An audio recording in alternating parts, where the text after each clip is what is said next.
तो आप सबसे निवेदन है, राम के मंदिर में, रघुनाथ मंदिर में आप 11 बजे पहुंचकर प्रभु रामलीला कमेटी की तरफ से जो ये कार्यक्रम रखा जा रहा है उसमें शामिल हो और प्रकृति का भी आनंद लेंगे और प्रकृति को संवारने का भी प्रयास करेंगे और लोगों को भी बताएंगे कि प्रकृति से जीवन कैसे सुंदर, सुशील, सशक्त और धार्मिक बन सकता है। जय प्रकृति माँ। क्या है ये प्राकृतिक सत्संग?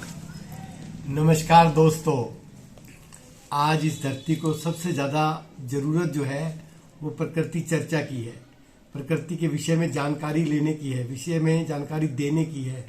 इस समस्या से कैसे निपटा जाए, कैसे प्रकृति को सुंदर बनाया जाए, इसके बारे में विचार करने की है।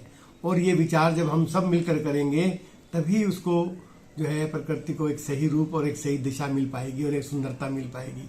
इसी प्रयास को आगे बढ़ाने के लिए हमने ये प्रकृति सत्संग की रचना की है।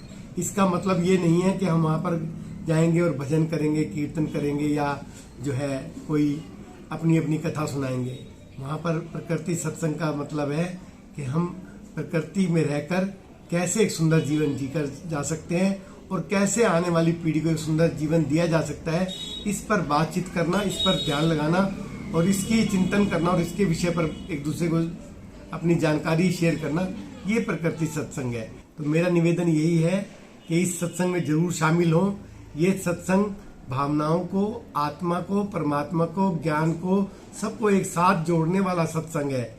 ये किसी को भी बुराई करने वाला, किसी धर्म में विभाजित करने वाला, किसी जात पे में बांटने वाला नहीं है। कब है ये प्रकृति सत्संग? ये सत्संग जो है हमने 21/1/2024 को रविवार के दिन श्री रघुनाथ मंदिर, सोमबाजार चौक, नजफगढ़ के अंदर रखा है। 11 बजे से लेकर 2 बजे तक का इसका टाइम है और फिर भंडारे की भी व्यवस्था है।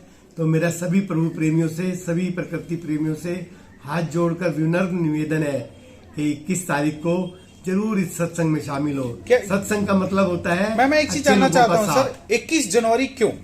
क्योंकि 22 जनवरी को भगवान श्री राम की जो है, रामलला की जो है मूर्ति की स्थापना हो रही है अयोध्या जी में, और इससे पवित्र दिन हमारे नजफगढ़ के या हमारे हिंदुस्तान के जीवन में कभी नहीं आएगा। तो हम इस पवित्र दिन को अच्छे से सेलिब्रेट करने के लिए, इसको यादगार बनाने के लिए और भगवान राम की जो मर्यादाएं थी वो जन जन तक पहुंचाने के लिए हमने 21 जनवरी का दिन चुना है। तो आप सबसे निवेदन है, राम के मंदिर में, रघुनाथ मंदिर में आप 11 बजे पहुंचकर प्रभु रामलीला कमेटी की तरफ से जो ये कार्यक्रम रखा जा रहा है उसमें शामिल हो और प्रकृति का भी आनंद लेंगे और प्रकृति को संवारने का भी प्रयास करेंगे और लोगों को भी बताएंगे कि प्रकृति से जीवन कैसे सुंदर, सुशील, सशक्त और धार्मिक बन सकता है। जय प्रकृति माँ।